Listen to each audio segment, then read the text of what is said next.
ายดีตอนแรงทุกคนเอามาเปิดคลิปอยู่นี่ที่บ้านหนองปะไนเนาะเดี๋ยวสิโลไปทั้งส่วนมอญไปเลยมีทุกคน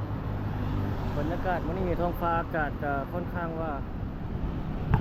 โอ้ได้อันนั้นได้ส่งฮอนฟ้าบนทุกคนเดี๋ยวโลกเลยเห็นกล้องก่อนเดี๋ยวเขาจะเข้าห้อมทางหน้านี่วันนี้เป็นวันที่2แล้วทุกคน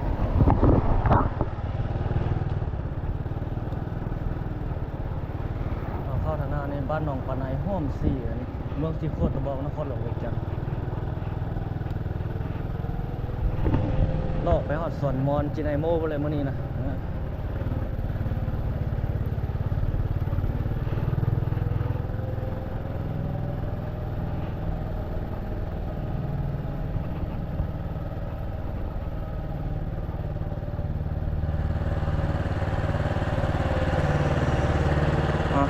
เจ็ดหมู่ค่อยไปท่าอยู่เขตหุบปันเจ้านวงเด้อ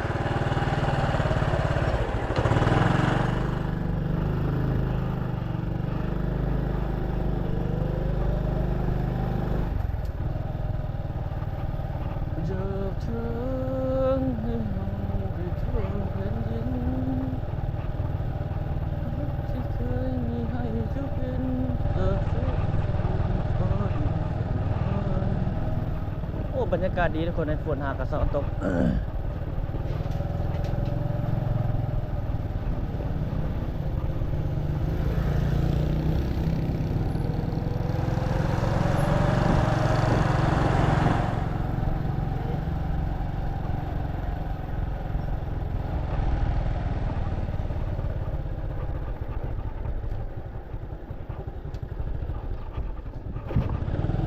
นี่ไปซอดใส่แคมป์ของ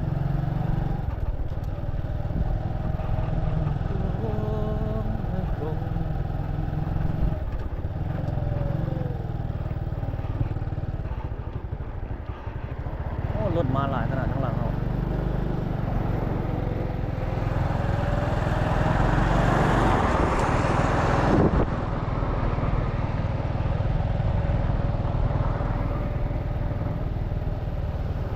อากาศเย็นดีด้วยทุกคน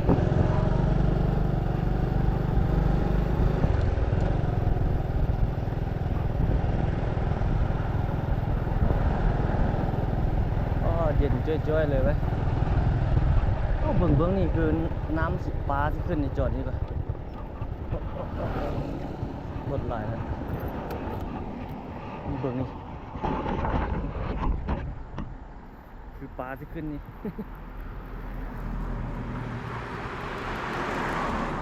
เป็นไหมฝนตกแบบนี้คิดหอดบ้านเฮาด้วยปลา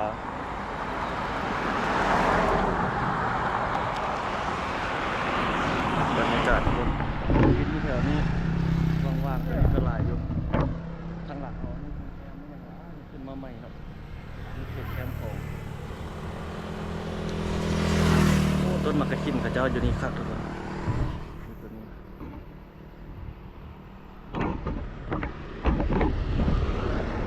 นี่โรงแรมขึ้นชื่อแล้วได้นี่เป็นโรงแรมมีคนมาเช่าแล้วได้นี่เป็นชื่อภาษาโรงแรมเต้าโฮมจีนแคมป์ของคนจีนมาเช่าซื้อโรงแรมจีนเขาเจ้าติดป้ายเช่าอยู่ห่างแล้วแต่เขาเจ้าสร้างบ่สำเร็จนะน่าจะมีนายทุนมาเช่าเฮ็ดต่อ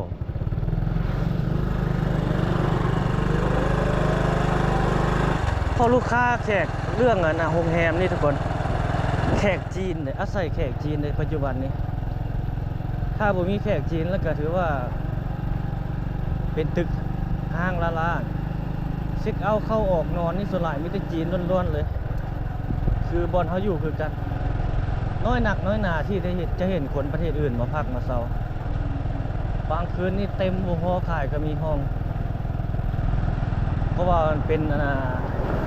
คนจีนมาอยู่เป็นส่วนใหญ่เขาสังเกตเบิ่งสนามบินคือการเอาไปรับแขกรับคนนี่ส่วนใหญ่ไม่ได้คนจีนล้วนๆที่เพิ่นเข้ามานะบ้านเราส่วนน้อยที่จะมาแต่คนประเทศอื่นมาโอ้ถ้าข้างหน้าก็จะตั้งอย่างเสาเข็นสูงว่า เช่นยกเลยโอ้เขา รถจักรนี่น่าจะผ่านไปได้อยู่บ่โอ้บ่ได้แต่ก็เจ้าลัดเลยรถจักรก็ไปบ่ได้เป็นหลีออกไปแล้วนี่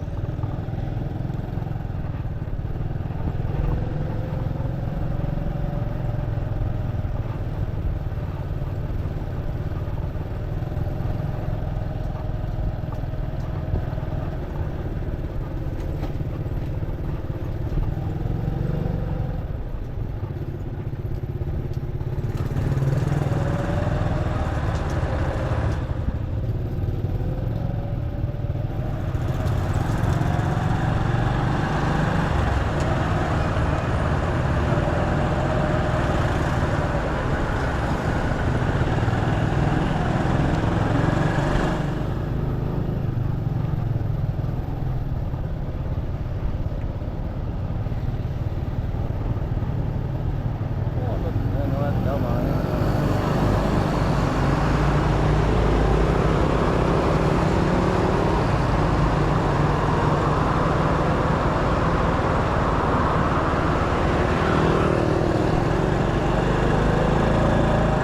โอ้ผู้สาวอยู่นี่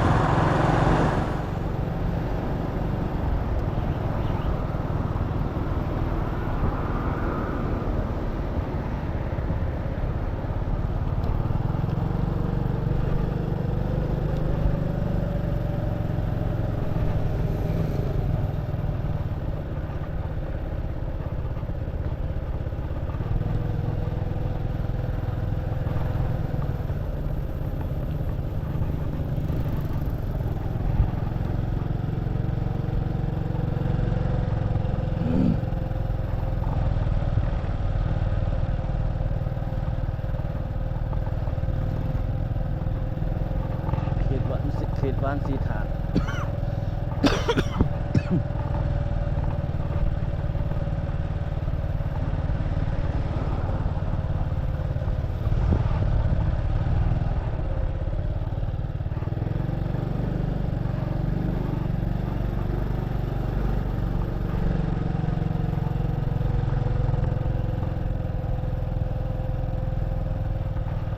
คนอินเดียนี่ก็มาอยู่บ้านเฮาหลายทุกคน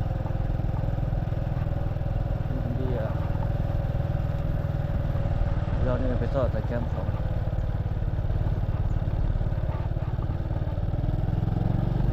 ตึกตัวนี้โดนแล้วพระเจ้ายังโบนั่นโตสร้างไว้โดนแล้ว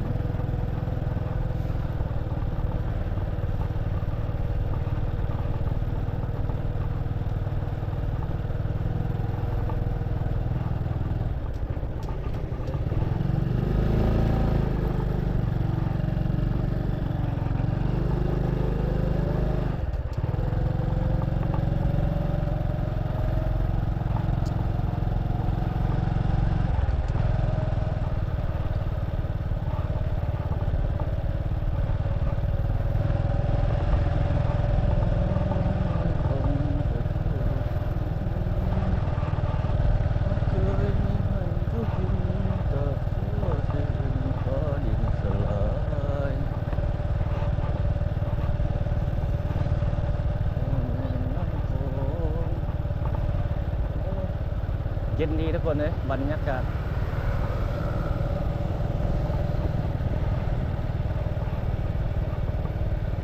ซุ่มเย็นดีฝนหากระเซ้าตกเนาะต้นมะขามอยู่นี่เป็นไง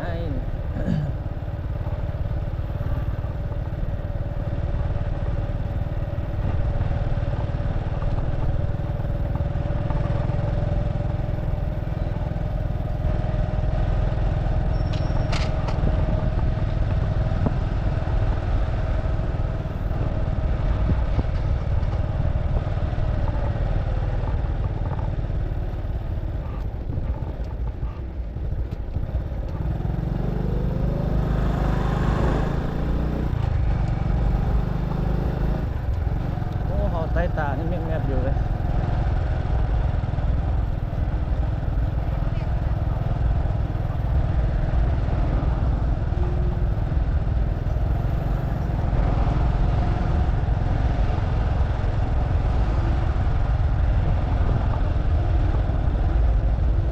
เยืดแคมป์ของอะไรโอ้ คิดดู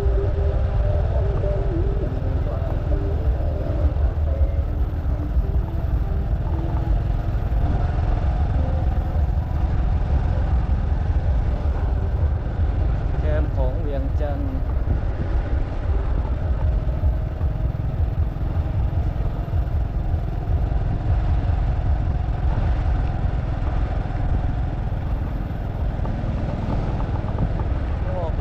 อยู่บนนั้นงามครับ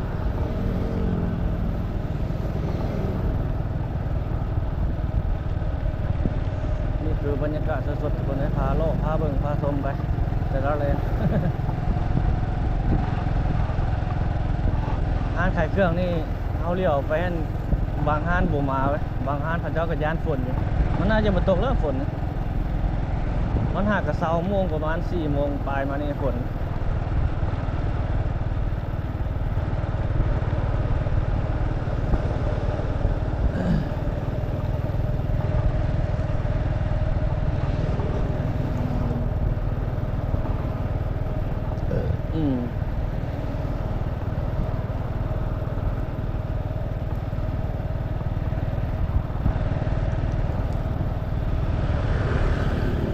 บรรยากาศในยามแรง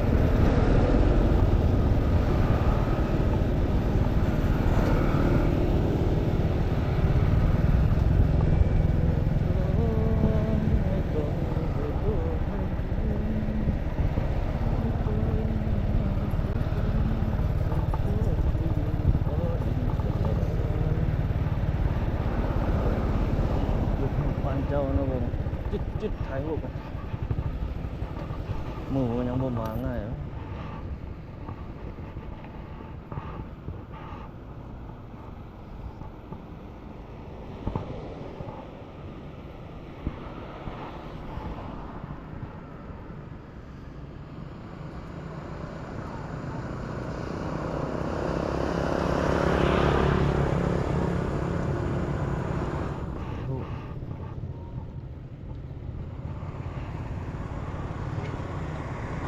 ถ่ายลงเฟซปานเจ้านะวงเนาะ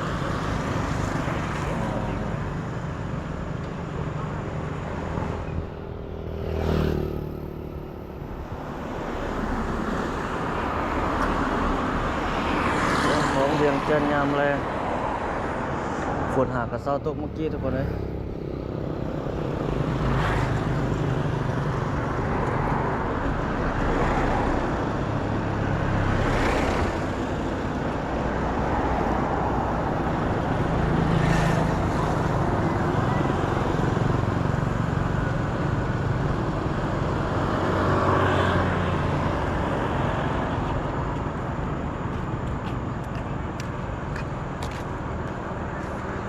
โพสต์ลงเฟซนี่แป๊บหนึ่งกันเลยทุกคนเลย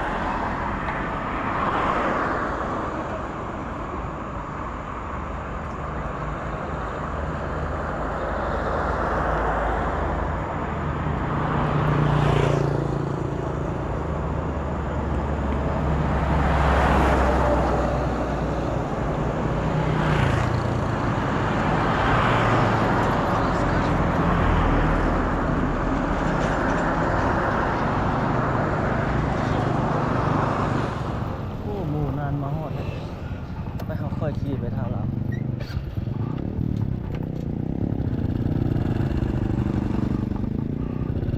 เขาจะมาโลกมาอย่างไรอยู่คนเขาจะมาเที่ยวมาอย่าง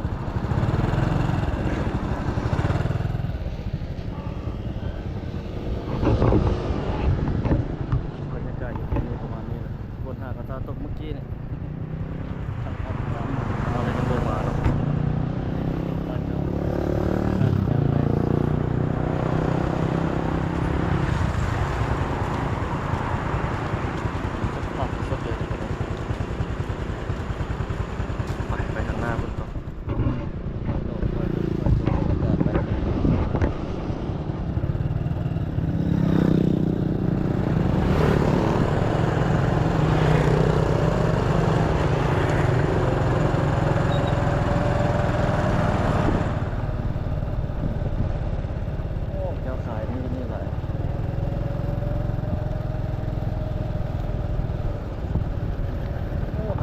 ปิดส่วนหลายเนาะ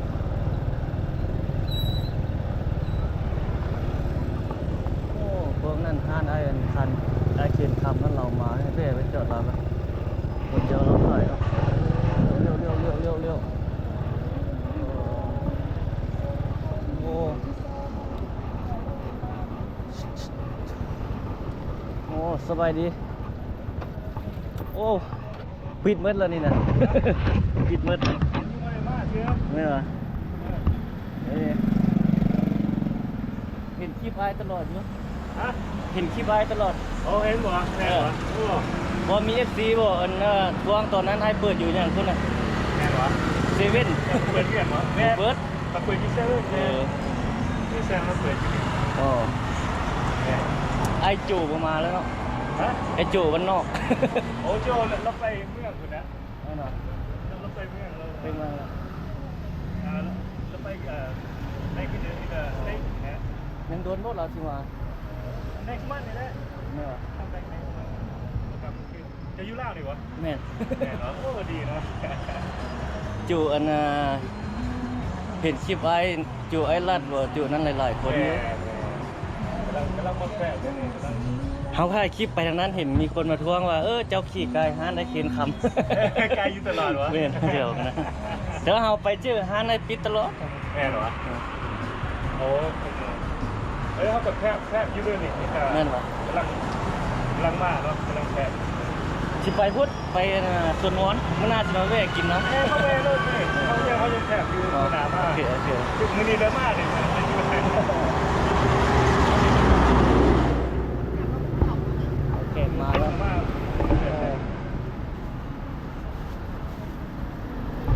โอเคมันน่าจะมาแวะช่วยคำกันนั่นกับมาตลอดเนาะ แม่นะกินพักใจแล้วกันเนอะ โอเคโอเคเลย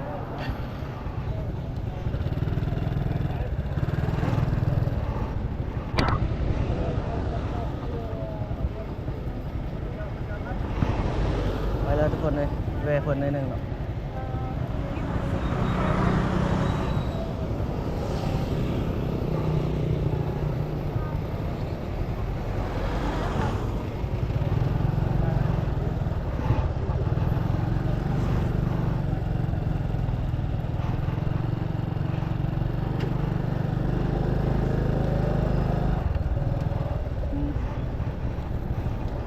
ไปต่อทุกคนที่แวะเพื่อนเนาะมาแต่เห็นเพื่อนคนเดียว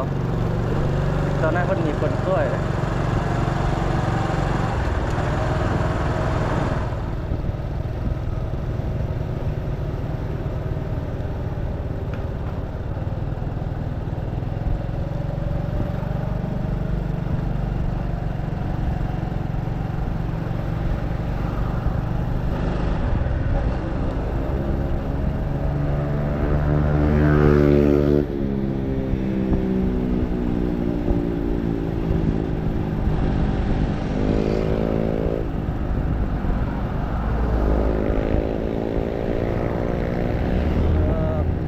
โอ้เย็นนี้ทุกคนบรรยากาศนะ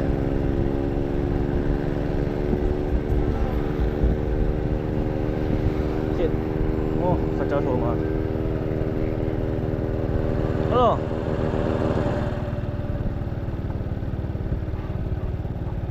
โอ้เน็ตเฮาซ่าว่ะ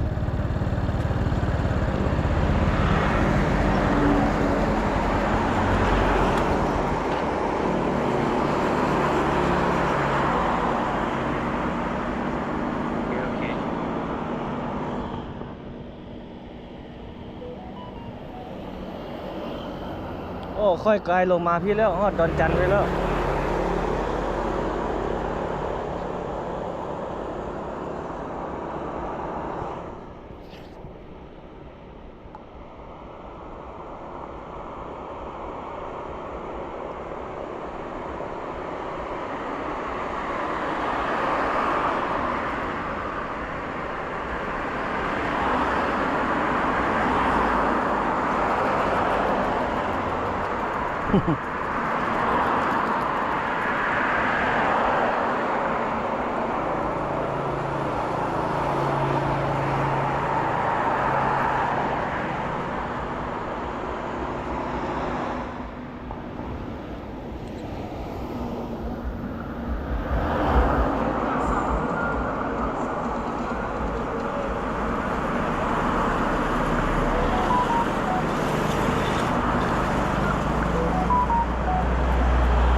ากาศในยามแรง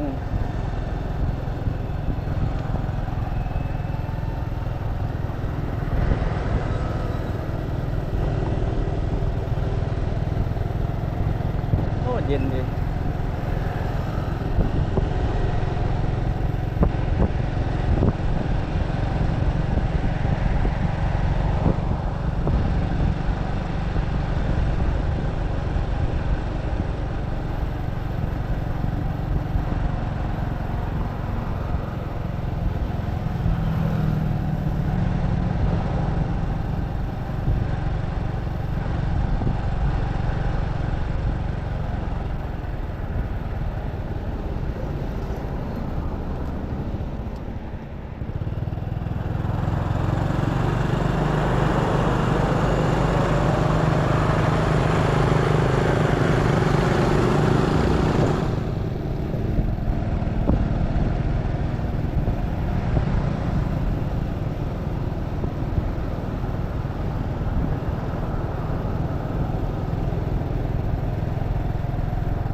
โอ้ทางหน้าเนี่ยเขาจะเอาขายไว้เนี่ยขายปลาบนเบ้เบิ่งเนาะ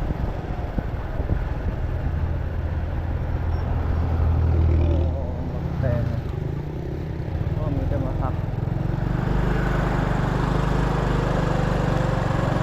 โอ้นี่บุกเบิกแล้วได้คนนี้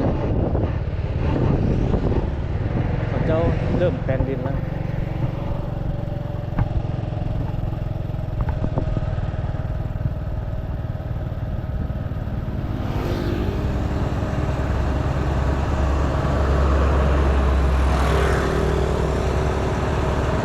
ก็บ่เห็นยังบ่เห็นหมู่มาปะเนี่ยเราอยู่ใส่โอ้เดี๋ยวเขาจะจอดถ่ายนี่ท่าเราแป๊บนึงครับ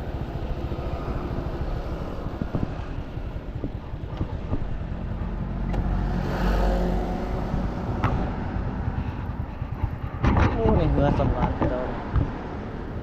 น้ำไหลแห้งนะเวลาเราที่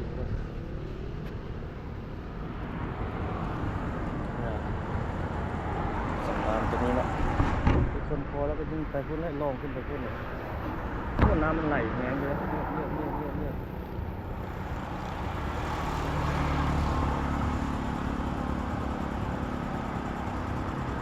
มาแล้วว่าข้าอยู่หน้าเล่นมาร์กเลย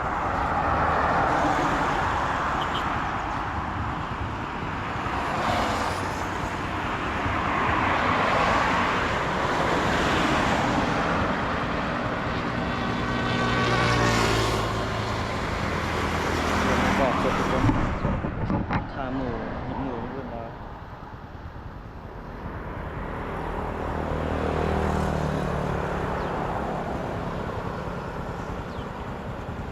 นิดท้องก็มีว่าจะมีสงสารนะครับนี่เหลือไม่พันเล็กตัวซาหน่อยนิดท้องซา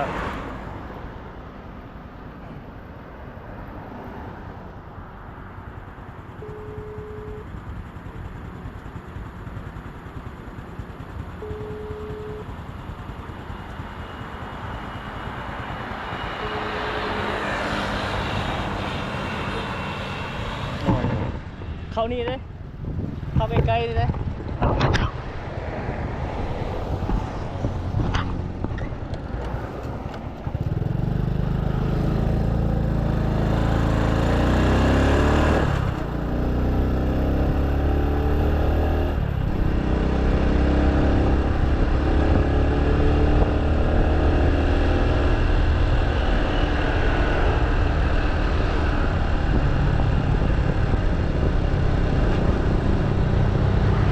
เข้าทางหน้าเลยไปนี่โลไปนี่เลย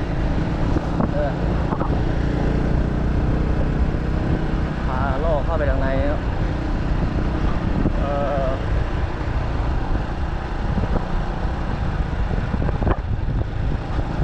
บรรยากาศก่อนเลยในยามแรง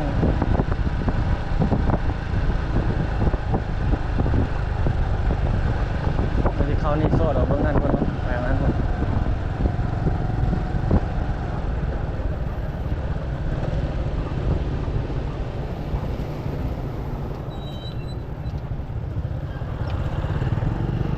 พี่เอ้ยเข้านี่ไปเข้านี่ล่อไปพุ่น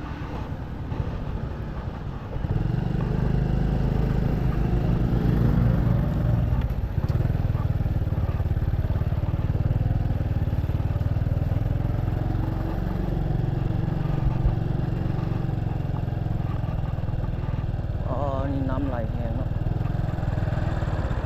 เงียบเลยเว้ยพ่อเขาเจ้าหาปลาอยู่ลุ่ม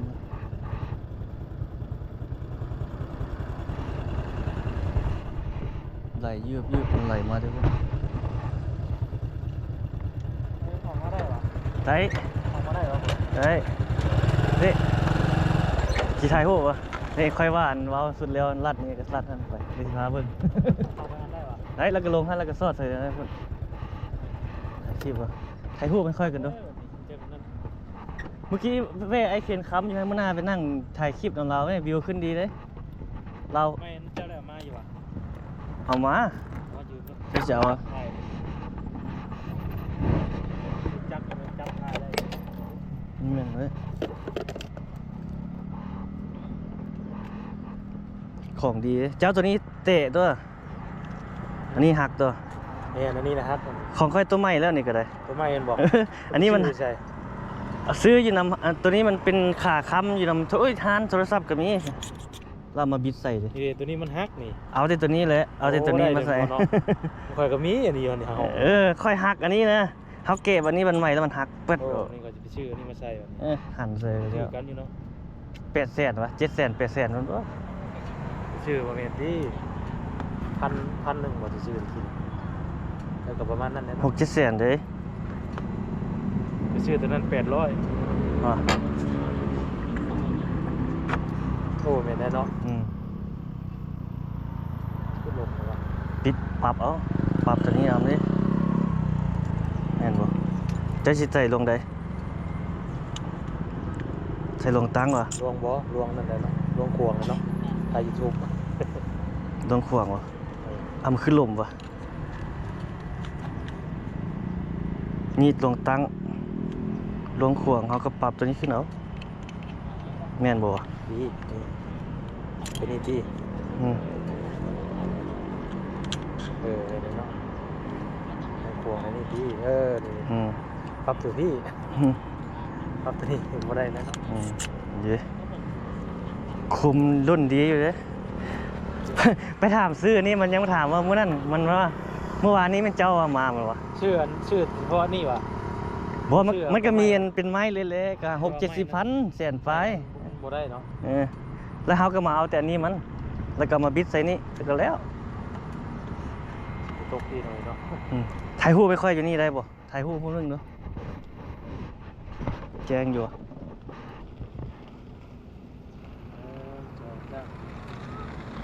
เอาใกล้ๆเบิ่ง ใช่แล้วสองสาม ไปถ่ายไหม ถ่ายกัน ถ่ายทางใดนี่ไปเอามุมนี้เลยวะเอาเด้อ1 2เอาอีกวัน1 2นี่ค่อยใส่อีก2มันยังเห็นแจ้งแบบนี้เลยใส่ประมาณนี้เลย สั่งน้ำหนักมื้อเช้านี่80 โล ใส่อีก2อีกไหมเลย ฮัลโหล ฮัลโหลให้ออกมาเลยดิแคมป์คลองพี่นะ ผู้สาวอ่ะ นี่มากับผู้บ่าวนี่เห็นบ่ผู้บ่าวนี่ สดเด้อ ผู้สาวใส่ เอาน้องมาชิมาก็มาช่วยแว่นวะออนนี่น้องก็มาช่วยบ่อย่างไร ใช่ฮูมาสุดท้ายมาน้ำคนอื่นครับ ฮะ สุดท้ายมา ตั้งผู้ถ่ามัน อ๋อ มันจะไปถ่ายคลิป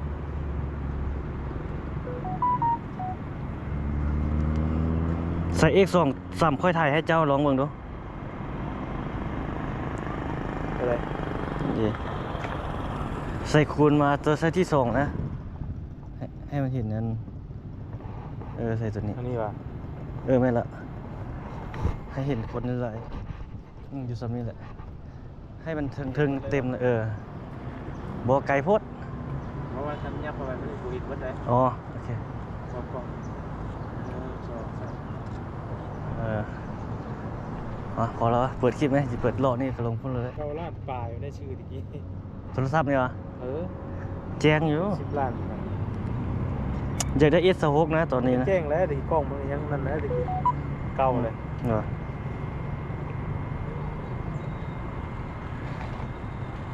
พี่คือเดินถ่ายไปเลยเนาะ เนี่ยเปิดคลิปกันแล้วไหมจะก็ได้วิวงามด้วยเบิ่งซูมใส่น้ำของนี่ ซูมไปพุ่นเบิ่งเนาะบนตึกได้หลายพุ่นโอ้ค่อยกระยิซูมเอาก่อนตึกอยู่เขตสังเกียงอยู่เขตนั้นพุ่นเลยทางนั้นหลายๆมีน้ำของนี่ไหลแห้งอยู่ได้เงียบ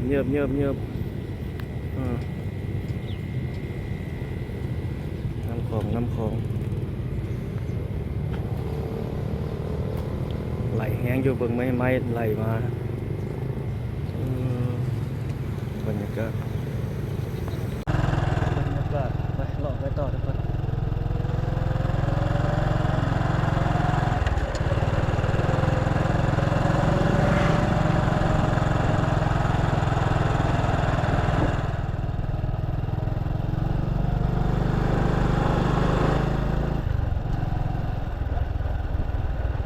โอ้น้ำคลองไหลเงียบอยู่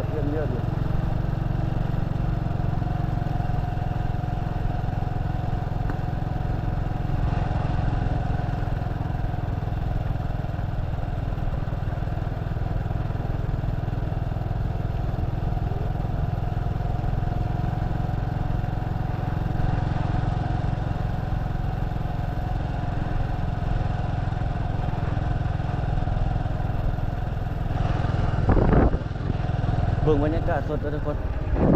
โอ้แล้วยังค่อยขี่มาทางหลังคน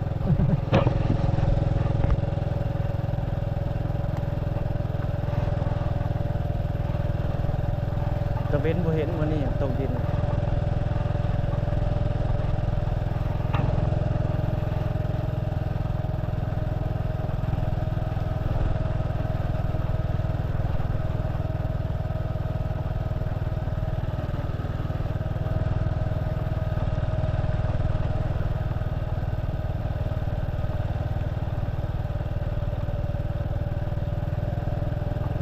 ตัวนี้ก็เจ้าลัดตัวนี้อยู่นี่แล้วเด้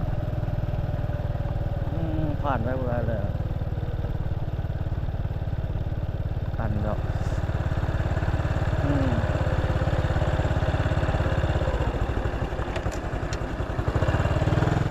ตัน ตันแล้วฮะเฮ้ยมันเขาว่าเจ้าไม่ได้เปิดตัวเลย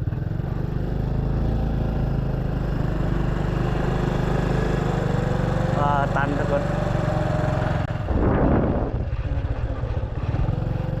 ตันนี่เป็นห้องวันนี้เนาะ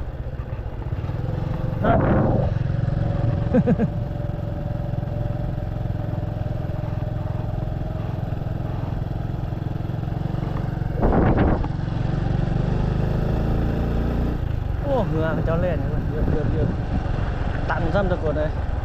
แต่ถ้าเชื่อตอนนั้นเราไปได้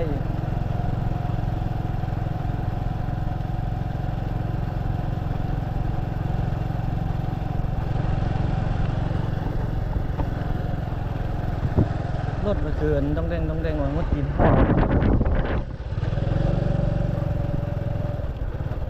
ตีนหัว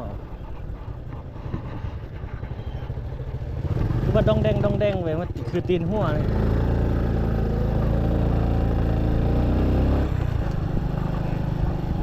ฮะ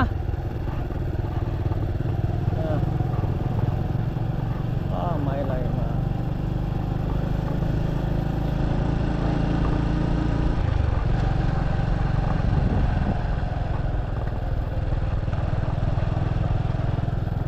ทางนั้นเนาะวิว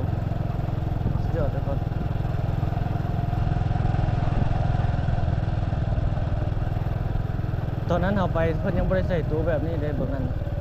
ไปมื้อนี้ใส่ตู้แล้วไปบ่ได้แล้ว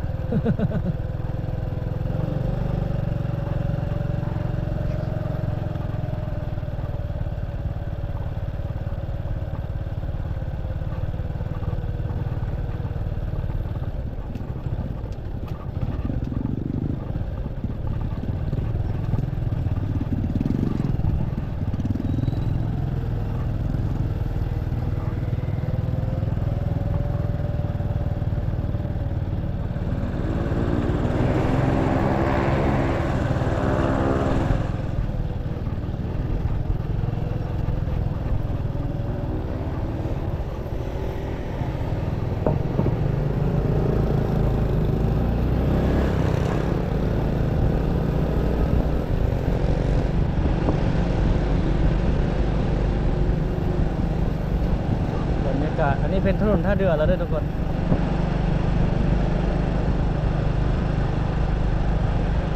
บรรยากาศในยามแรง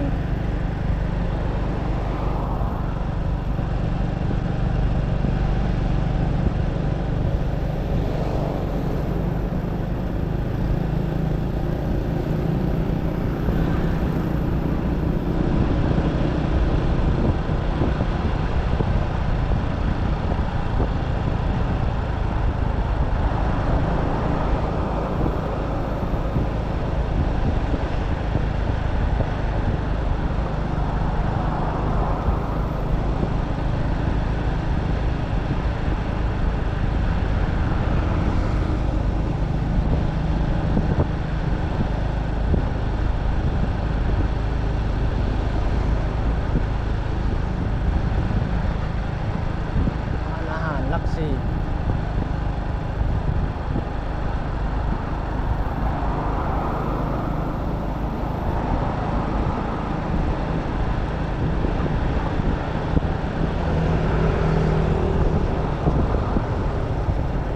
โอ้หอยรถออกมานี่เพื่อนหมดเลยรถกระเจ้าแก่ดิน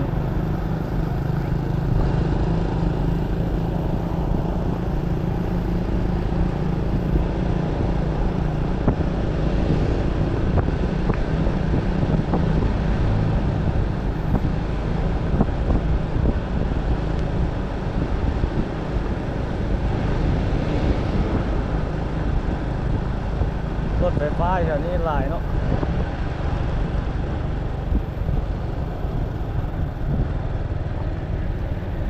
โอ้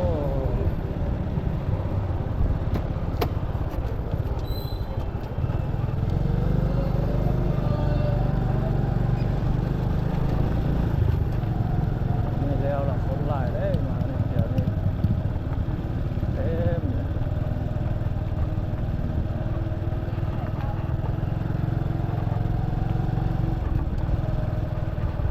ข้าวมาท่าเบิ่งตะเวนตกดินผู้สาวหลายเลยผู้แซ่ผู้สาวเต็มเลย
แรงและคนหลายเนาะ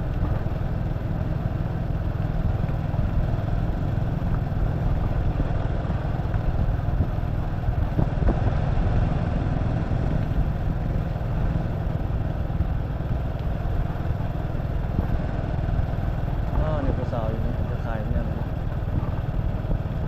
ขนม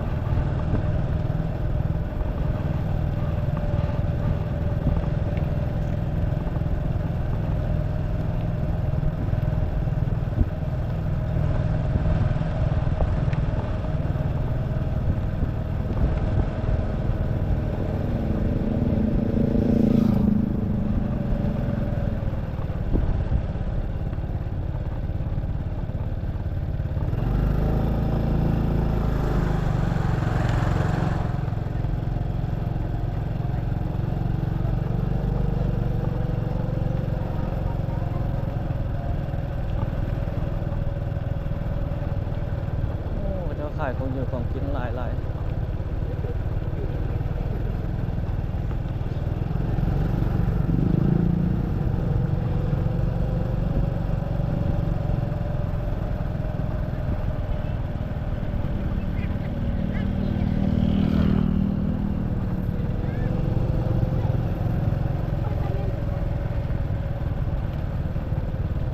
คนหลาย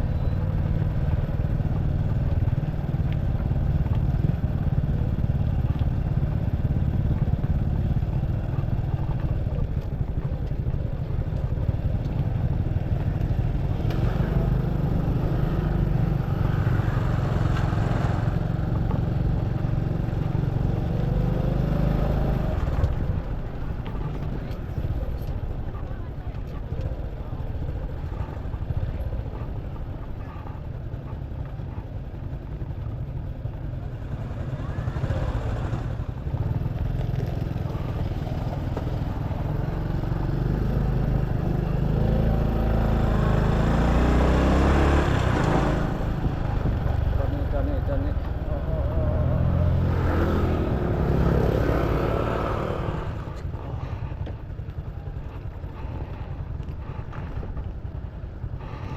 จอดนี่วะ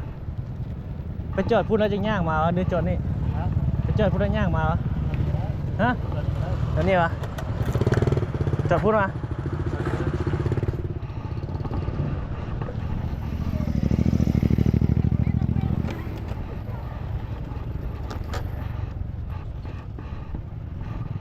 ไปย่างรอดนิดนึงหน่อยทุกคน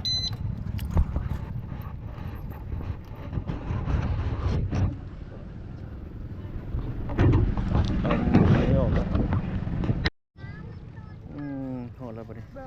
ไปย่างรอไปพูดละเดี๋ยวเขาซ่องนะตามเราตายเลย ไปแล้วเจ้าคือลาวเกาหลี เขาสร้างที่ปี2019นะ แม่นเลย หากแล้วเนาะ แม่น เขาใช้เวลาจักปีกว่า6-7 ปีใช้เวลา แต่ลายได้หอดพุ่นเลยพุ่นสุดพุ่น ยังมันยาวนะพัฒนาไปเรื่อยๆสร้างไปเรื่อยๆ แม่นว้าคนหลายขนาดซอยปีนไข่เปิ้ล มันมีทุกวันอาทิตย์ป่ะ ชูมือเลยแหละ มือเลย เออ ไก่ ชอบมานั่งกินห้องอาหารอยู่แล้วนี่เรื่องเลย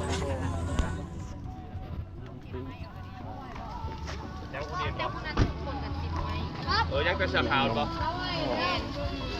ไม่เท่าไหร่ ไม่5,000เจ้า โอ้ ว้าวพิมพ์ตับมีไวเด้อปลาสะขาว ไม่5,000กิบหลอกไปก่อนเดี๋ยวกันนี้นะเดี๋ยวเราโอ้คนหลายเต็มในโต๊ะ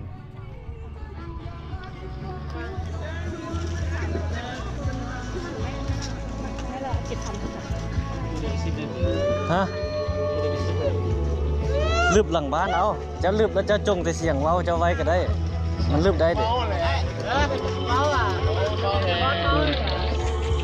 มาล่าเนี่ย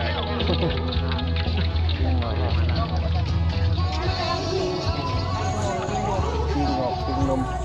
แค่ โอ้โหมาทางนี้โอ้น้ำไหลแหงเนาะ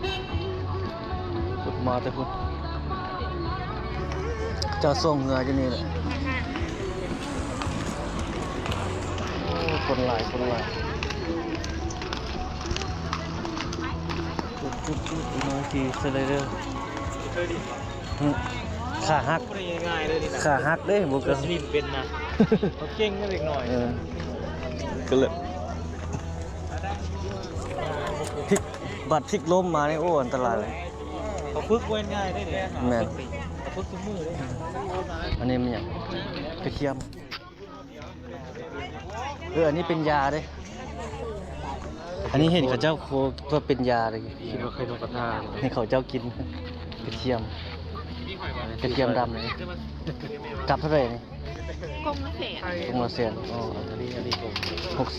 าเป็นกับเสียง เห็นเขาลงกินดู TikTok เป็นยาเป็นอย่าง ดีมันลดตังโต อ๋อย าจะ ลองซะ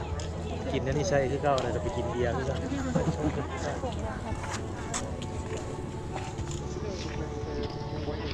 อ๋อย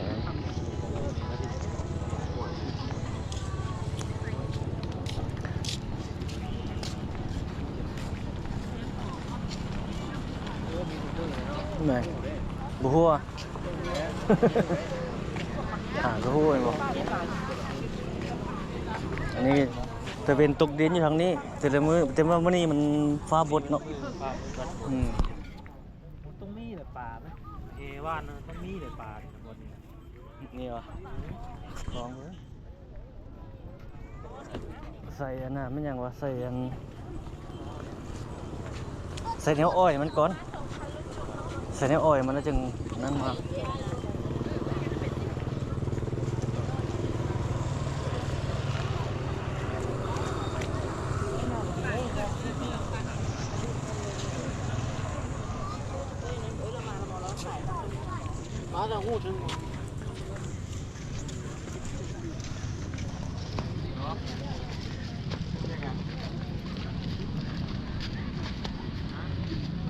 บรรยากาศเนาะโอ้คักๆเลยนะแต้มหูแต้มหยัง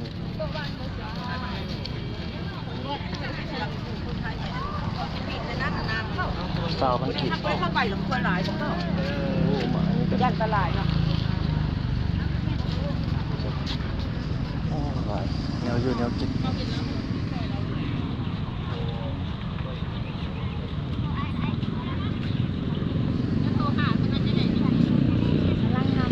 บาดเป็นช่วงเรือให้คักเลยช่วงเรือจอมแจ้ง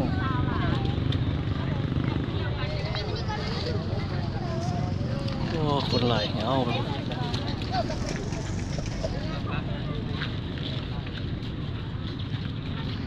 ีอาก็ดี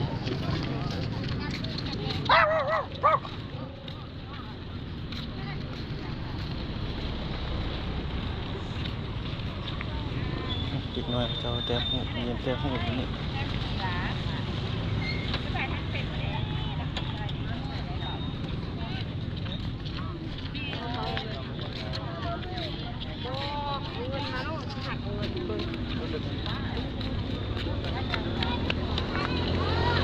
ไข่เดียว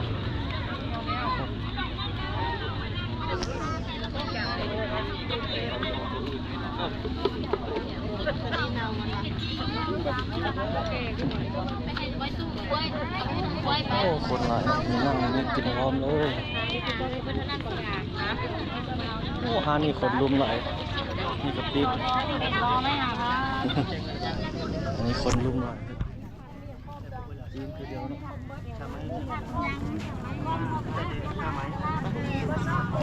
นั่งกินอยู่นี่เลยกินของกินข้าวว้าวเกี่ยวขี่มาคุณ ประมาณนี้ก่อนทุกคนเลยพบกันใหม่ โอ้ทางหน้าเขาจะเปิดใหม่เลยเอามาทางหลังเอามาที่นั่นโอ้บนทางหน้าเขาจะเล่นอย่างนั้นเขาจะเปิดใหม่กันทางหน้าเอาตอนนั้นเอามาเขาจะไม่ขาย